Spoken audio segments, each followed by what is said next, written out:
Dear aspirants, UPSC 2024 mains result വന്നില്ലേ? ഇനിയും interview കൂടി കഴിഞ്ഞാൽ വലിയൊരു പരിശ്രമത്തിന്റെ വിജയം.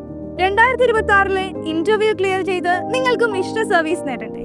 യെസ്, 2025 ജനുവരി ഫെബ്രുവരി മാസം കൊച്ചിയിലെ എലഗന്റ് IAS അക്കാഡമി ആരംഭിക്കുന്ന PCM ബാച്ചിൽ ജോയിൻ ചെയ്യും. മികച്ച ഫാക്കൽറ്റീസ്, വിവരണാത്മകമായ ക്ലാസുകൾ, പ്രിലിംസ്, മെയിൻസ് ഓറിയന്റഡ് ആയ കണ്ടിന്യൂസ് ടെസ്റ്റുകൾ, general feedback, personal mentorship, group discussion, previous question paper evaluation, അങ്ങനെ റിസൾട്ടിലേക്ക് എത്താൻ വേണ്ടിയുള്ള എല്ലാ സംവിധാനങ്ങളും എലഗന്റ് IAS ഉറപ്പു നൽകുന്നു. ഞങ്ങളുടെ നിർദ്ദേശങ്ങൾ അറിഞ്ഞു പഠിക്കാൻ നിങ്ങൾ തയ്യാറാണോ? എങ്കിൽ ഇപ്പോൾ തന്നെ വിളിക്കൂ. നിങ്ങളുടെ സിവിൽ സർവീസ് മോഹങ്ങൾക്ക് എലഗന്റ് IAS പ്രതീക്ഷ നൽകും. Give wings to your dreams and be elegant.